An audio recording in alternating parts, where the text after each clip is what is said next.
आम्ही असं काय केलं, की पोलिसांनी आम्हाला बोलवलं आणि आमची चेकिंग चालू केली. जय श्रीराम मित्रांनो. तर आज जायचं होतं आपल्याला पार्ले कंपनीमध्ये कामाला. मग काय भाऊ आला आणि भाऊच्या गाडीवर बसून लगेच निघालो. जोपर्यंत मी निघतो तोपर्यंत तुम्ही सबस्क्राईब करून द्या. काल एवढा जोरदार पाऊस पडला पण आज वातावरण छान वाटतंय. मग काय लगेच पेट्रोल पंपावर आपण गाडी घेतली आणि तिथे येतच बघतो तर काय इथे पण खूप सारी गर्दी होती.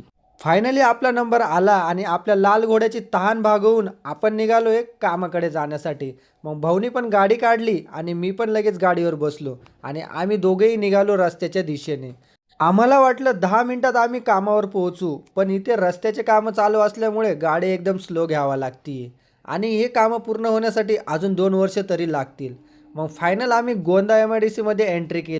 एंट्री करताच इथे खास ऑफर चालू होती. ज्यांना कोणाला मेकअपची आवड असेल त्यांनी इथं आंघोळ करून यावा, कारण की इथली धूळच एवढी खतरनाक उडते की मेकअप करण्याची तर काही गरजच राहत नाही.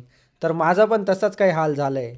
मग आपण आलो आपल्या कंपनीच्या बायपासवर आणि भाऊ गेला तिथं दुकानामध्ये. भाऊने दुकानातून काही वस्तू घेतल्या आणि आता आम्ही निघालोय कंपनीच्या गेटकडे जाण्यासाठी.